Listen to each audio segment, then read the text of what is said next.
Okay, we were saying the Mishnah talks about different types of acts of malacha, of work, that you started before Shabbat, and it continues. The work continues on Shabbat, but it's not happening through you. You're not doing it. It's happening by itself. And the Mishnah spoke about a machloket between Beishamai, arguments between Beishamai and Beit Hillel. We'll see more about that as the Gemara is going to elaborate on it. So, if you recall, the first case of the Mishnah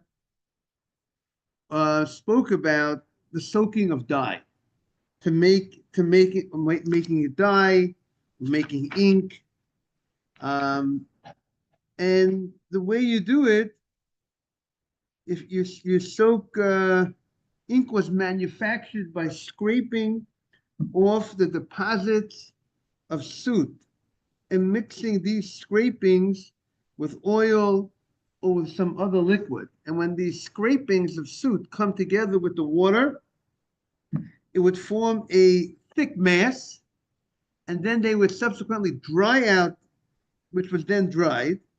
And then the mass, after it was dried, would be dissolved into a writing fluid, which you could use for writing. So the process of making the ink, one of the main parts of the making the ink was soaking these materials together with in the water, and that will create the mass that the ink would be able to be made from.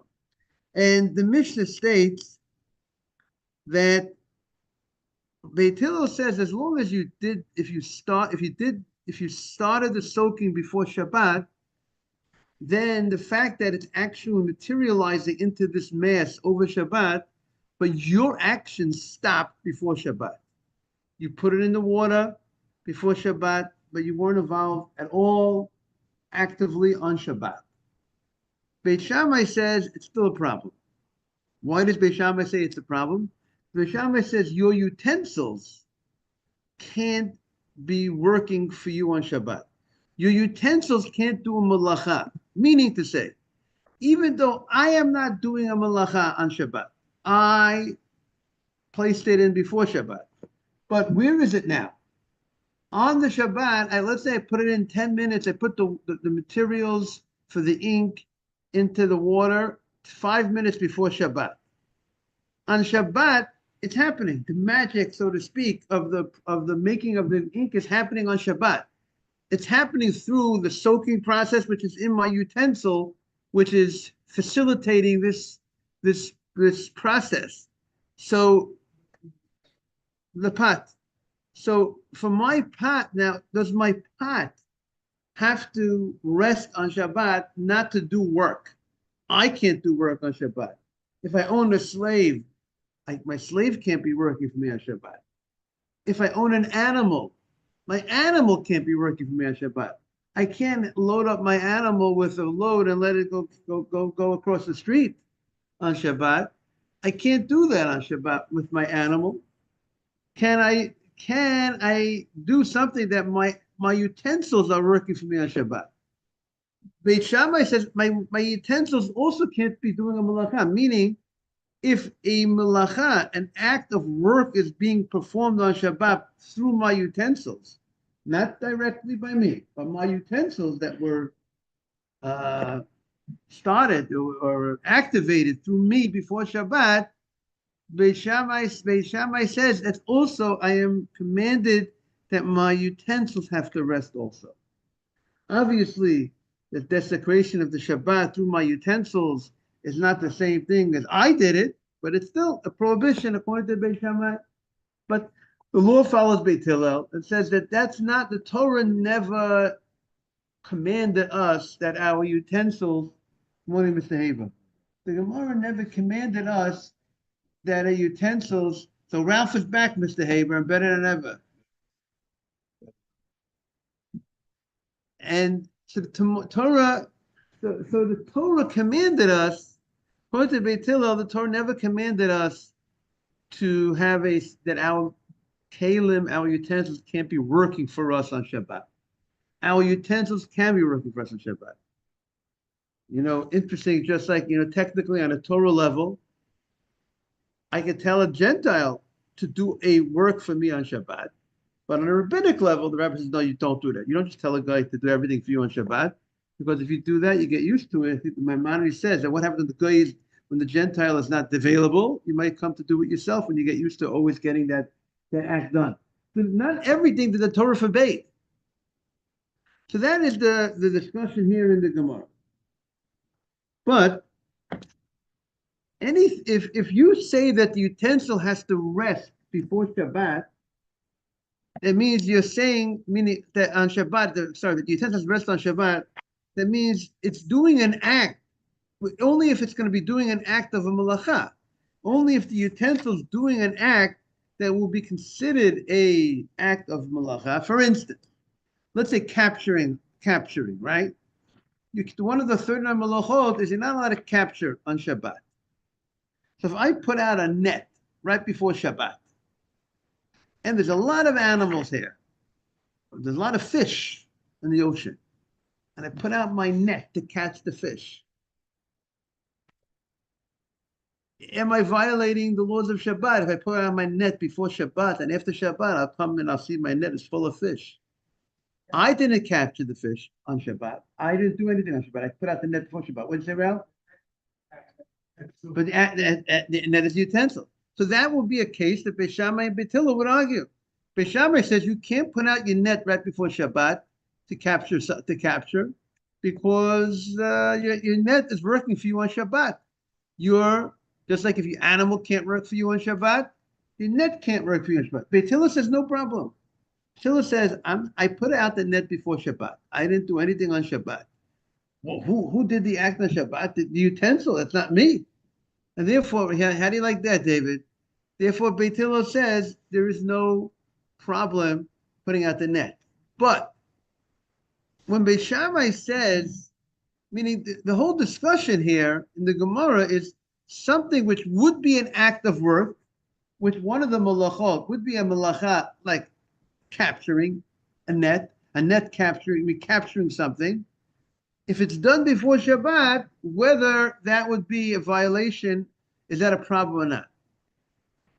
Beis Shammai says it's a problem because Beis Shammai's understanding that your utensil has to rest from doing a malacha, from doing work.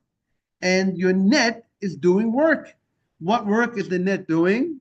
Capturing, right? That's the opinion of Beis Shammai. So now, based on that, the parallel of that is the soaking of the ink, of the materials to make ink on Shabbat. If Beis Shammai says there's a problem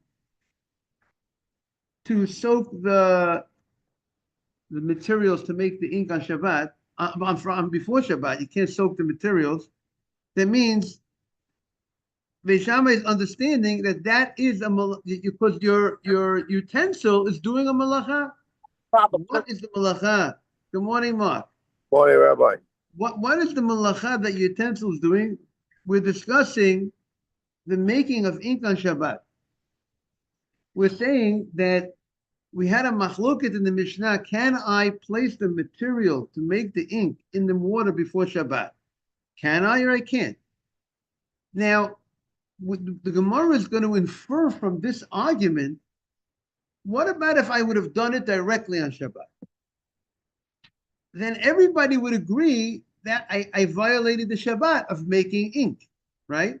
The only question in the Gemara is, if I start the process before Shabbat, I place those materials in the water before Shabbat, and that's going to form a mass, is that all right? Because I did it before Shabbat.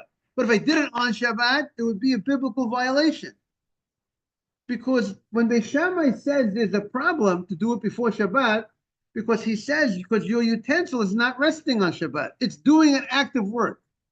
So what we're seeing from here is that the soaking of the materials in the water is considered the act, the malacha of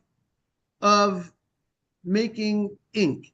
Now, what is the malacha? What category does it fall under? So one of the 39 categories of Shabbat of work that you're not allowed to do, one of the categories is you can't build, you can't write. So one of them is called lisha. You can't knead Knead. That was used, make the lechem apanim, to make the breads. That's one of the malachot on Shabbat, is you can't take flour and water, and to knead, and flour and water coming together, creating a mass. Now you improve, now it became a dough. Now, there are subcategories under that category, and here also, it's forming the same way when the water and the flour create a mass and create something. So too, the ink, the materials that you place, what they describe, the scrapings of soot that you put into the water that creates this mass that's ink, is you created a mass by putting two things together that combine together, and that's under the category of lisha, of kneading, Knead. Now, the Gemara says we have a argument when it comes to this malacha of kneading dough. What is the argument? What needs to be done to violate the Torah prohibition of kneading a dough? Is it enough just to take flour and put water into the flour, or to put flour into the water, and the person who did the second act, the person who put the flour onto the water, which now creates this mass, or the person who put the water into the flour, whoever did the second step, is that the malacha? Is there a Torah violation? Did he reach the level of that he violated the Shabbat by just doing that? Or is he required to personally knead with his hands manually the dough with the water? Is it just placing the water into the flour, or flour to the water enough, or not? So that we're going to see is a machloket between Rebbe and Rabbi Yossi and Rabbi Yehuda. The Rebbe holds that just placing the flour into the water, or the water into the flour, that is the act of the work. You have accomplished the act, the work of kneading on Shabbat. Rabbi Yehuda says you have to actually get physical with it. You have to actually knead it together. We're talking about the guy who did it on Shabbat, the guy who poured the flour into the water on Shabbat, or the water into the flour. So we have a machloket over there. What would be the malacha? So the Gemara wants to say, so we see from over here, our Mishnah seems to taking a side in that argument. Because our Mishnah is saying, we just put the material into that ink material, as they said, the scrapings of soot into the water, and you didn't need it. You didn't do anything manually. And if you would have done this on Shabbat, that would have been the act of the malacha. But you did it, that would have been the case, that would be the act of the work, but you did it before Shabbat. Meaning, Beit Shammai says, okay, that's cool. Your utensil is doing the malacha, is not resting from doing a malacha. What is the malacha? Just the soaking of the materials into the water. Without you never got physical manually. You never did anything to work the materials, to work the mass. So we see from our Mishnah that it holds seemingly like Rabbi Yehuda's opinion, like Rebbe's opinion, that you don't need to do anything physically, manually, to meet the violation of kneading on Shabbat. Just putting the flour into the water, David, or the water into the flour, might be enough that you've done the violation of Shabbat. So that's what our Gemara is going to connect the dots from the case of the Mishnah. Mr. Haber talks about the case, law, and reason. Is this case comparable to the other case? Can we deduce a law, meaning to say Rabbi Yehuda HaNasi the one who organized the Mishnah, is he taking, and the way we bring down Beit Shammai, Beit Hillel, are we gonna be able to infer what the law would be by flour and water by looking at the case of our Mishnah of the ink? That's what the Gemara is. And if we're going to be able to infer what the Tana of our Mishnah holds, that would shed light on how we would perhaps decide by the dough and the water whether that would be the biblical violation or not. So that is the backdrop to our Gemara that we're on, 18a, 1, where it says Gemara at the beginning of the Gemara. So the Gemara begins. The Gemara asks, Man Tana, who is the author of our Mishnah? Netinat mayim ladiyo, the placing of water for ink purposes. Zuhi shriyatan, that is the soaking process.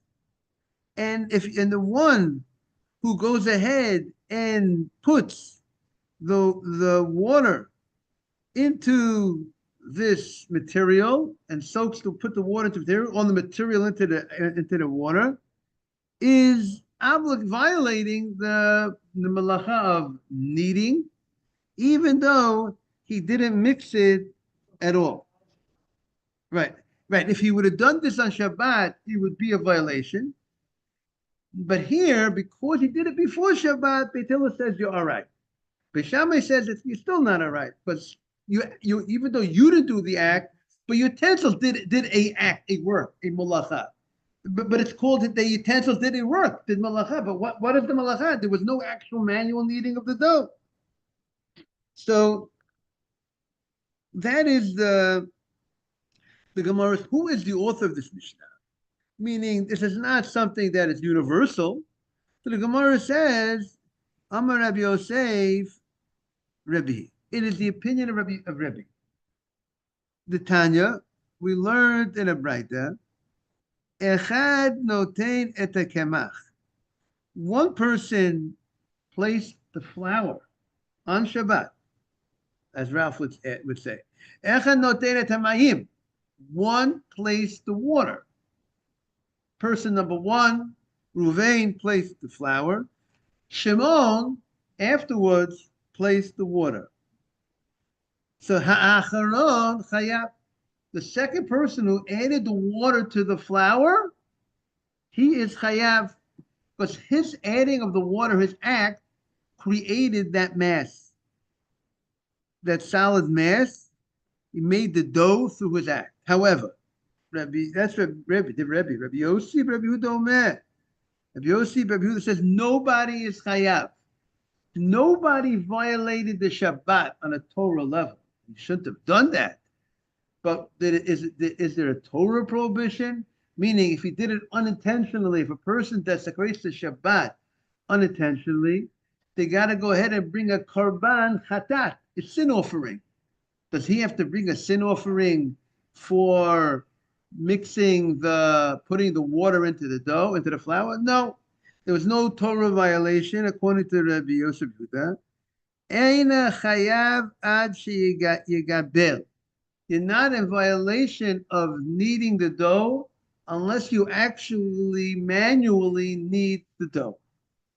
So that's what the Gemara wants to suggest. The Gemara is connecting the two, connecting our Mishnah with that Braita of flour. So we're comparing ink process, the making of ink, to the making of dough.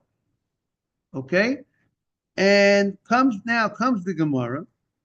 Amalei Abaye. Look who's here. Mr. Amos is here. And Mark is here. It's always a pleasure to see everybody.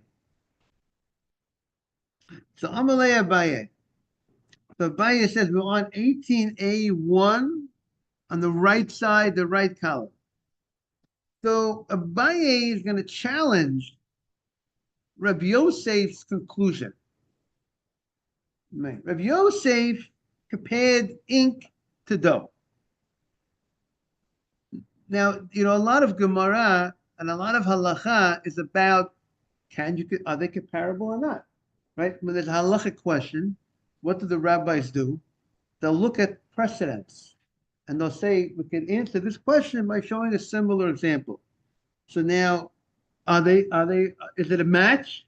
Is it a good proof or not a good proof? So Amalei Abaye says, no, maybe you can't compare the case of dough to the case of ink. And maybe it's not a proof that this Mishnah, our Mishnah by the ink, is going against Rabbi Yossi, Rabbi Yehuda. Not necessarily. Why? We're going to say like this. Dilma, ad kan lo kama Rabbi Yossi, Rabbi Yehuda. Maybe Rabbi Yossi, Rabbi Yehuda made a statement that you have to be physically, manually involved in kneading the dough. That's only kemach, only by flour. The bar gibulhu. Flour. How do you make flour? Yeah, I don't really. You work the flour. That's how you really make it into a nice dough. So that's right. How to make dough? Sorry. How do you make dough? You need the dough. You need the flour and the water together, and that's going to form the dough. And that's the normal way, and has that ability to become improved through that process. So if you go ahead and you just put the water on the flour, you did not really. That's not really the significant act of kneading the dough, making dough. That's not because really you did a very minor part of the real malacha.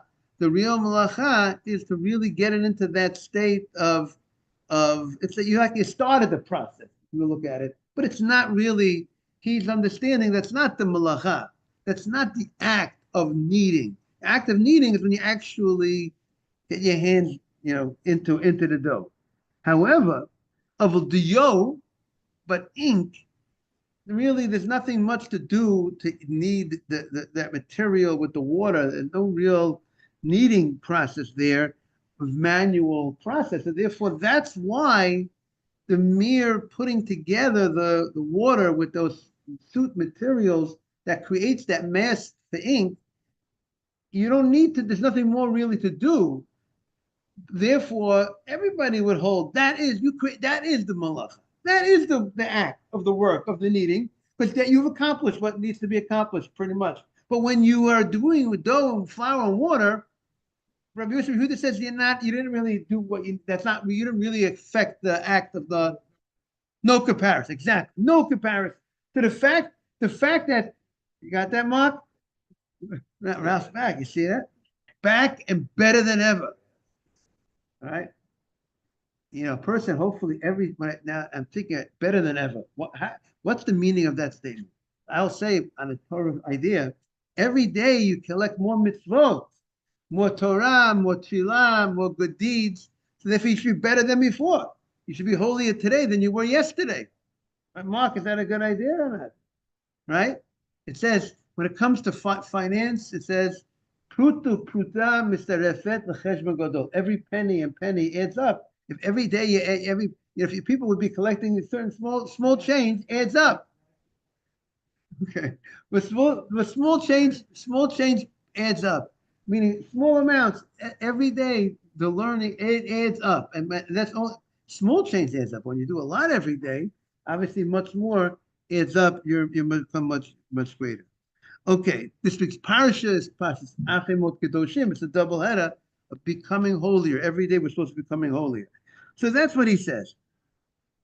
Amalei Abaye, Dilma Adkan Lokama Rabbi Yossi Bekemach by Gibahu. Flour able to be kneaded manually. Of a dio, the lama Gibahu, but dio where it's not by Gibel, it's not that you can really manually knead. So therefore, maybe Rabbi Yosef Yehuda would also agree. Maybe he also would agree that you don't need that you would be in violation of kneading by just mere putting the water together with those materials to form the dye. So the Gemara shoots back. Lo sakadaita. Don't think that. Don't think that there's a difference. As Ralph said, they're not comparable. Don't think they're not comparable, and don't think that because the cases are different, Mr. Haber's blind cases different, laws that might be different. Not necessarily. Don't say that. Why? Because look, I'm going to show you. I have another precedent. I have another case that's similar to the ink case, where it's two materials that are not really able to be kneaded together manually. It's not something that's manually done, and yet the person is in violation.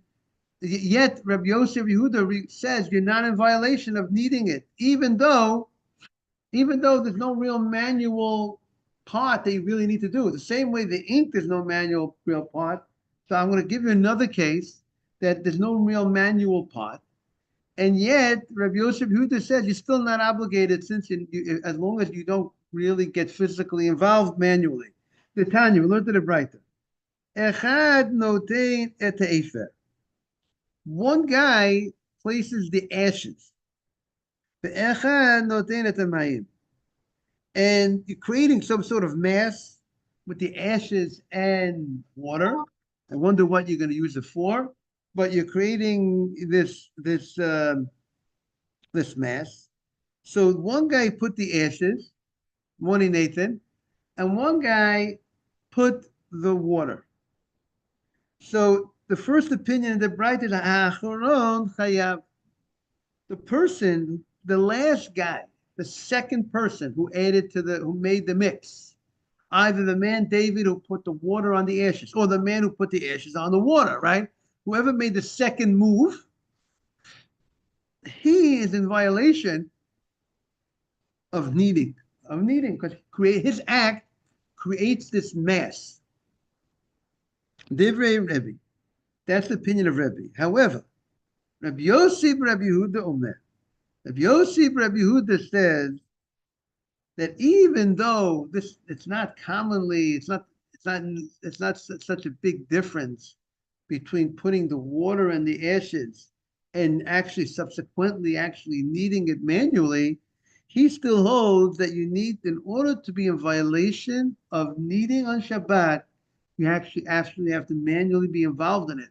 And if you're not manually involved in it, even though 90% of the job pretty much, or whatever, or pretty much you've accomplished a lot with this, just putting it together, and there's not so much more that's going to be accomplished by manually involved with it, he still says, and you have to be Achi Gabel. You have to go actually and manually be involved with your hands. So the Gemara is comparing now the ashes to the ink. They're both things that you don't really need much with your hands. And yet, to violate the prohibition of kneading, you have to be directly and actively involved, according to Rabbi Yosef Yehuda. So since that's the case by the ashes, then it also be the case by the ink. And therefore, the Mishnah who states that ink, without even being physically, manually involved in it, would be considered an act of kneading on Shabbat, cannot be the opinion of Yosef Yehuda. Because if Yosef Yehuda says you must be actively, manually involved in the process, even by something that's not really necessary. What? It's maybe you want to cut. Maybe you could cover things with it. Maybe that mass, when it comes together, you could use it.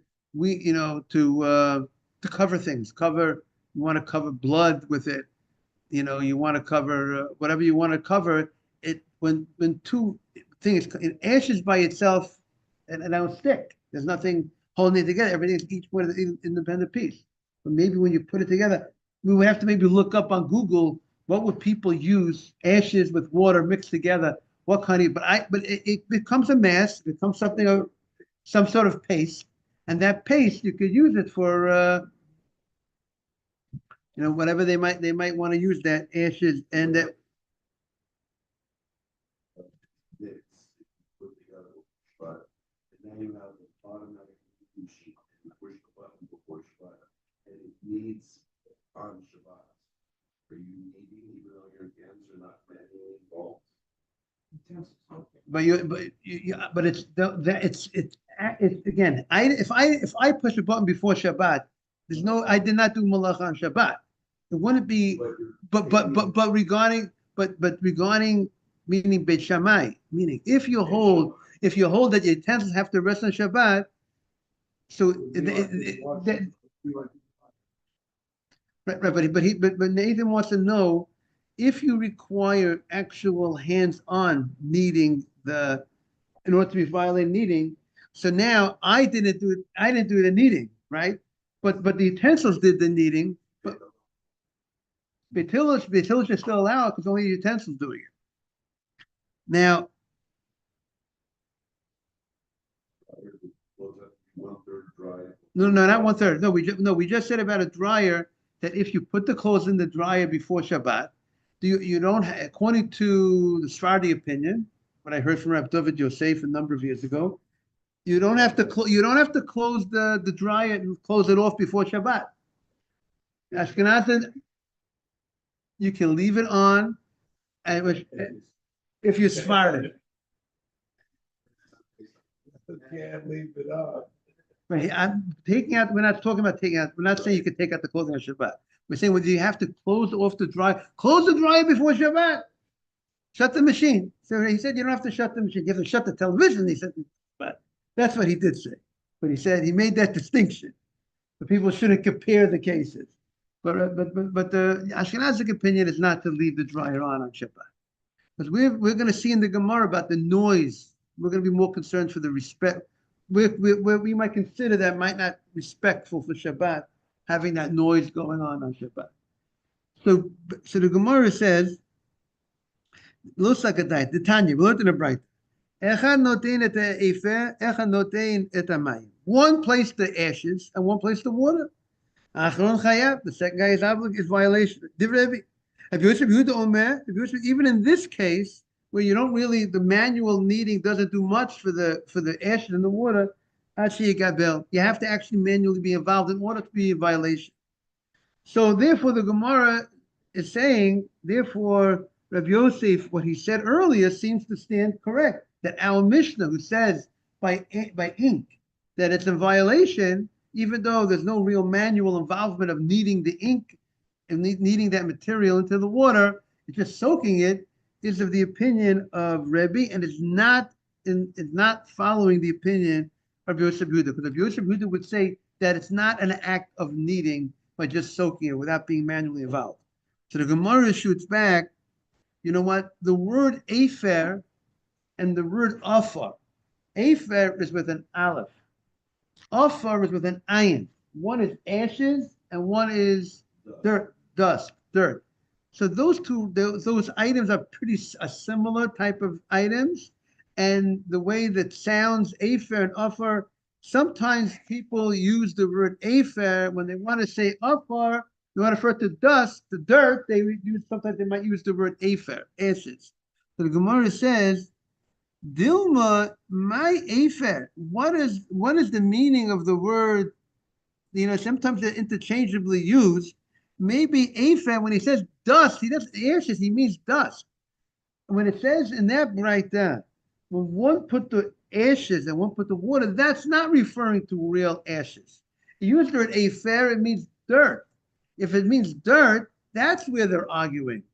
And then only over there when you're dealing with dirt and you're dealing with water, when you make a mortar, when you're making that, where there it makes a difference when you work it and you don't work it. Maybe that's Rabbi Yosef Yehuda was requiring the manual involvement. But when you're just doing something which you don't really, where your manual involvement is not so important, doesn't really accomplish anything much, maybe he would not require. That's what the Gemara says. Dilma efe la'afad deba gibahu. When you want to make the cement, you want to make for building, and after you put the water into the dirt, and then you mix it around, and you move it around, you form something. So maybe that's where Rabbi Yosef Yehuda requires, you can't just, adding the water to the dirt is not enough. You actually have to manually be involved. But our Mishnah, where it's just ink, maybe he would hold, even though you're not manually involved, that would be considered the malacha. So the Gemara shoots back. What do you mean? How could you say that when it says afer, ashes, it's referring to dirt? The fact that the Tana says Afer and the Tana says Afa, we have something, a brighter that says Afer, brighter says Afa, morning Jack. But Tanya said if the rabbi was careful to use two different words, if it's referring to the same thing, you would just call it by one word. If the fact that you say Afer, Afar, it sounds like you're not talking about the same thing. Like you say Reuven, Shimon. The Reuven want to be clear that both of them, right? So you not just Afar, not just dirt, even ashes will be considered the violation. So the Gemara, Tanya Afer, Tanya Afar. So the fact that we have the brighter, we learned Afer and Afar, the fact that it wasn't consistent in using one word. If we would have said Afer all the time, see, it means dirt. But if he says Afer and he says Afar, obviously it means two different things. Morning, Joe. So the Gemara says, Midi Gabe Hadadi Tanya? Did the brightest, would they learn together? Meaning to say the following.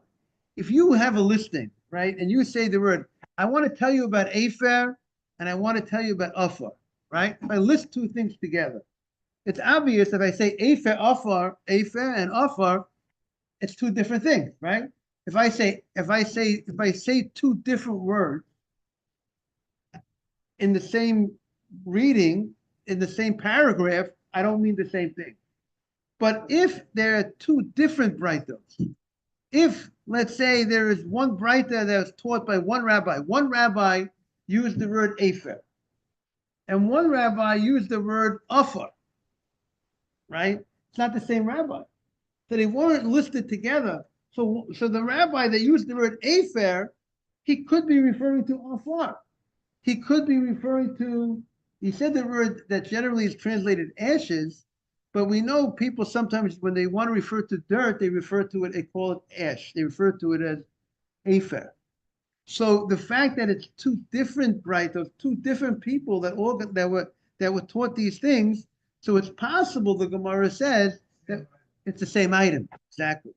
But just two different people refer to the same item in two different. Joe, you're jumping into a Gemara. Hopefully, you'll whatever you can get out of it. Whatever you get out of it is good. Everything counts. Every word of Torah is a mitzvah.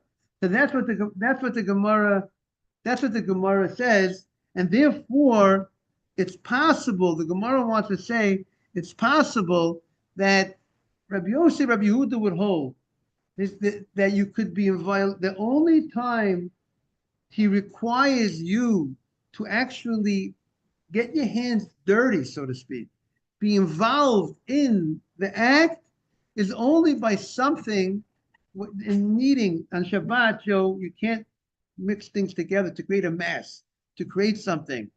And the Gemara wants to suggest that his opinion, there's no such thing as needing a vision, correct? So if he's, so, right. No, not dirt or soil to make water. Right, exactly. Those things have, right, but ashes and ink have no real manual involvement. To make that mass that you want to make ink, you don't really. Right.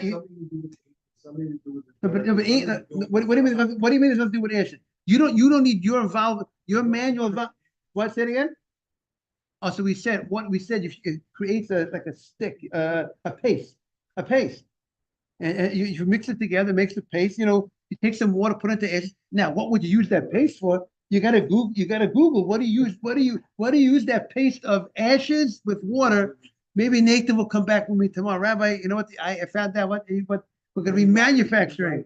You want to manufacture those ashes. You want to make so that's what the Gemara says. So therefore, ashes and ink, it's instant. It's manual. You don't need to. There's no manual involvement. So maybe that's why. Maybe Rabbi Yosef would agree. You violated the malacha. Only time he requires actual manual involvement by something that you need, that your involvement will make a difference. Like you said, the dirt, making the mortar for building purposes, your actually involvement or dough would require you to actually get your hands dirty. Okay, we'll see everyone hopefully tomorrow. Oh, you heard what the man said? Yeah, yeah. Big time. That's- Major. So now we- Rabbi, Yes, Rabbi. Rabbi, I have a question. Joe, Where we can I need you at the find class. this class? Joe, we need you. Yes, Rabbi, yes. I want to go over this class today. This one was a little. Where can I find this one? Like the classes? Yeah, I'll text you. Okay, thank you, Rabbi, so much. Appreciate Thank it. you, Have a great Ronnie. day. Thank you for being on. Thank you, Take Emmanuel. care. Have a great day. Okay, bye-bye. Bye-bye. So Joe, you've been okay. You've been hired. You've been drafted. Joe has been drafted. First round pick. How do you like that? Joe, your brother's a first round pick. You heard that, Mark? Oh.